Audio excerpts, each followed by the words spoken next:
அடுத்து ப்ரீவியஸ் இயர்ல வந்து ஒரு TNPSC question mental ability question. So இந்த மாதிரி சார்ட் கொடுத்துட்டு இல்லை ஒரு எண்ணு மட்டும் விடுபட்டு போயிருக்கு, அந்த எண்ணு என்னன்னு கேட்பாங்க. ஸோ மென்டல் எபிலிட்டியை பொறுத்த வரைக்கும் பொதுவான ஒரு விஷயம் இருக்கும், அதை கண்டுபிடிச்சிட்டாலே நம்ம மற்ற விஷயங்களை போடலாம். இப்போ இந்த மாதிரி போட்டாங்க அப்படின்னா கிராஸா இருக்கிறதா மேக்ஸிமம் இருக்கு. நம்ம 7ஐயும் 13 எடுப்போம். 7க்கும் 13க்கும் ஏதோ ஒரு காமனான வித்தியாசம் இருக்கு.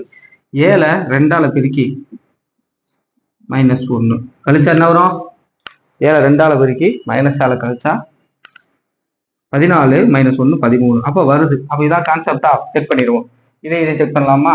19 × 2 -1 இருக்குன்னா என்ன? 8 1 38, 38 -1 37, 37 வருது. அப்போ அதுதான். அப்போ 20 × 2 -1 என்ன? 20 × 2 -1. 20 × 2 40, -1 39.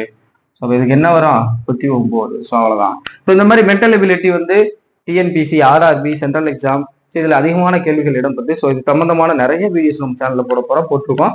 ஸோ இது பார்க்காத மாணவர்கள் கீழே டிஸ்கிரிப்ஷன் லிங்க் தர போய் பாருங்க. இது வரைக்கும் நம்ம சேனல் சப்ஸ்கிரைப் பண்ணலாம், மறக்காம சப்ஸ்கிரைப் பண்ணுங்க. அதே மாதிரி குரூப் 1, குரூப் 2 மற்றும் சப் இன்ஸ்பெக்டருக்கு இலவசமான டெஸ்ட் பேஜ் போயிட்டு இருக்கு. ஜாயின் பண்ண மாணவர்கள் கீழே டெலகிராம் மற்றும் வாட்ஸ்அப் குரூப் இருக்கு, இப்போ ஜாயின் பண்ணுங்க. ஒவ்வொரு வாரமும் தேர்வானதற்கும் இதற்கான where to study video classes test எல்லாமே ஃப்ரீ.